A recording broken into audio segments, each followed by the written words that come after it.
Hi, I'm Jesus, and sticker sale time is finally here. Now, I have to say, this is a lot of different stickers, a lot of potential investments, particularly if you factor in all the stuff inside these capsules. So, given all this choice, how can you know what the right thing to invest in is? Well, the answer is pretty simple. You can't. No one knows what the best investments are going to be, but you can still make a reasonably informed guess. And in this video, I'm going to explain where I'm going to be putting my money on the basis of this said informed guess. Now, first of all, I want to focus on some stuff that I'm not going to be buying. I think it's good to highlight some major sort of red flags when it comes to investing. So if we look at the top selling regular team stickers on the Steam community market, which is over on the right hand side, you'll notice that Tyloo is currently selling the largest number of stickers by a mile, and this is synonymous with Tyloo being the most invested in sticker. The more a sticker is selling at the moment on the Steam market, the more people are investing in it, because in certain regions it's cheaper to buy stuff on the Steam market rather than directly from Valve. What's happening here with Tyloo is quite similar to the flash stickers from Boston. It's a nice looking hype sticker that lots of people are investing in.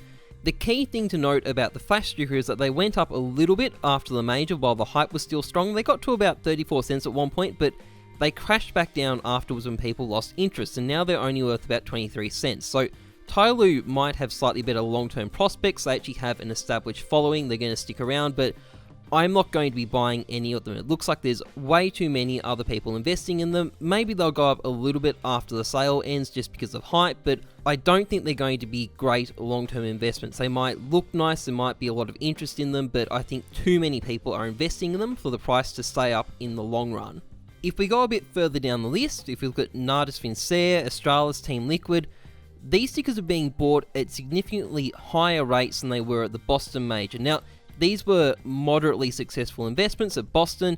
These are arguably nicer stickers, so I think these stickers do have decent prospects. It's just the volumes are quite high, and personally I'm going to avoid that. It doesn't mean they're necessarily bad investments, but it's just not where I'd like to stick my money. And the same really kind of goes for MIBR. It's not that I think it's a doomed investment, it's just it's a little bit too risky in my view. You may still make money, you may still make good money on them, but personally, I don't feel the risk is worth it. Now, the other sticker I wanted to flag here is Windstrike. Now, it might be a nice looking sticker, and we're probably never going to see any more of them, but in my experience, this sort of scarcity doesn't count for shit unless there's some sort of reason for people to buy the sticker, and people don't generally buy ordinary team stickers just because they look nice. It needs to have some sort of profile or status associated with it. It needs to be, a well-known player in the team. In the case of Windstrike, there's basically nothing. And I've seen stickers like it fail time and time again as investments because there simply isn't enough demand for the stickers, and I think Windstrike is going to go down a similar path, so I'm not going to be buying any of them. As for the team stickers that I am buying, we'll go through my inventory item by item. First of all, I'm getting 50 Cloud9 stickers. The reason I'm getting these is that even though Cloud9 is sort of in the dumpster at the moment, it is a very established team. It does still have a big following, and not many of these are being sold at the moment. I don't think many people are investing in them, and as soon as Cloud9 gets back on its feet, I really think there's going to be a lot of renewed demand for these stickers, and they could do quite well. Next up, I've got 50 Complexity stickers. The reason I'm buying these is that it's a nice looking sticker from a well-known org that has well-known players in it.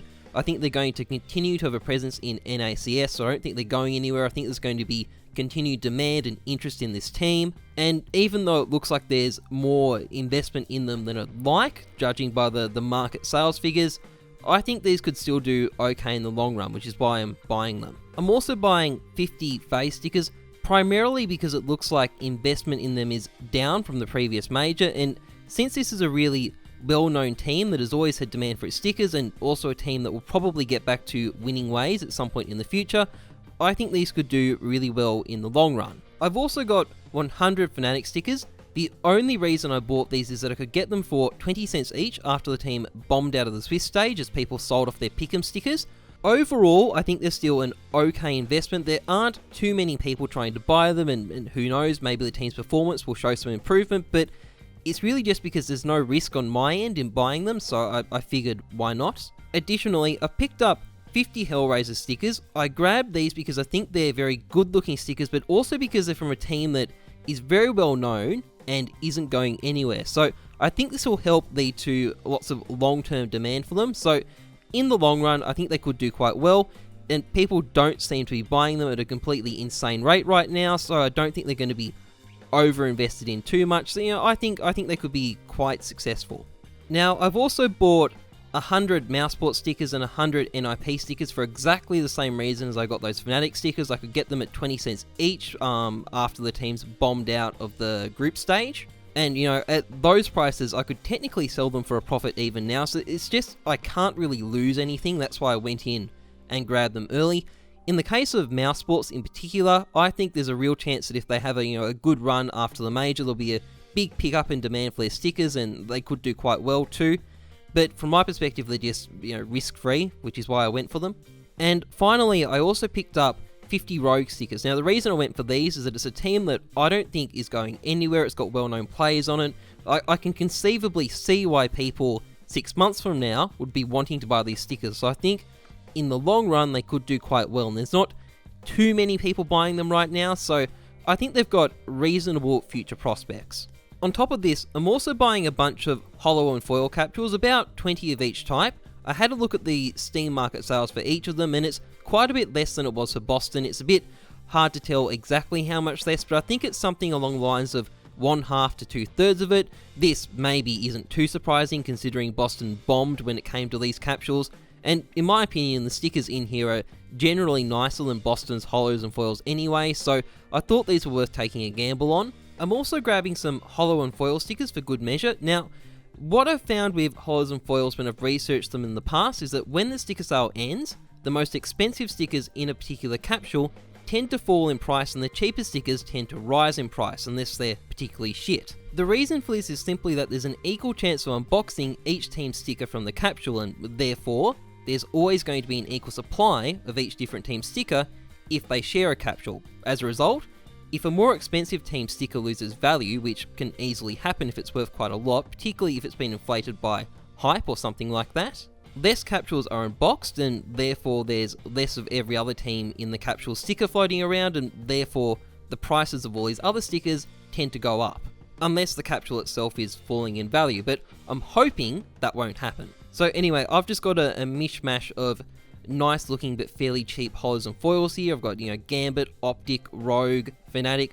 Because of the way the prices here work, as long as they're not completely unknown teams and the stickers don't look like garbage, it doesn't, all these other factors I normally talk about with team stickers don't really matter. It's just that they're a decent price and decent looking. And look, they're coming into my inventory. Don't they just look adorable? Now, there's one last thing that I haven't touched on, and that's autographs. And as far as autograph stickers themselves go, I haven't really looked into them, and they're really complicated, so I don't really want to. But as far as the autograph capsules go, the main indicator is that they're good. They're selling at much lower rates than the Boston capsules, so I think that means there's less people investing in them. And the Boston capsules actually did okay, all things considered. Much better than the Boston holo and foil capsules did anyway. So given that the autographs in these capsules don't look like cancer, they don't look great either, they are quite dark, but they definitely look better than cancer, I think there's a reasonable prospect that these could be okay investments. So if you want to invest in them, go for it.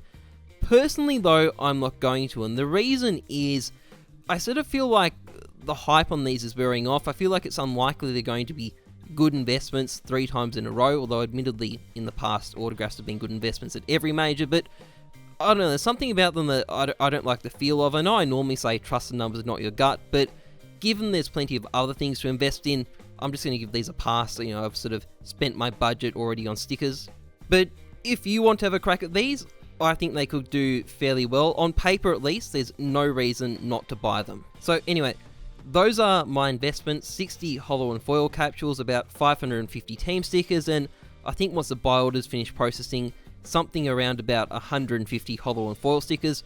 I hope that this video gives people some useful information in deciding on their own investments. All the best to everyone there, happy investing. Otherwise though, trust the numbers, not your gut, but maybe use a little bit of gut in some circumstances where it's suitable. I'm Jesus, thanks for watching, see ya.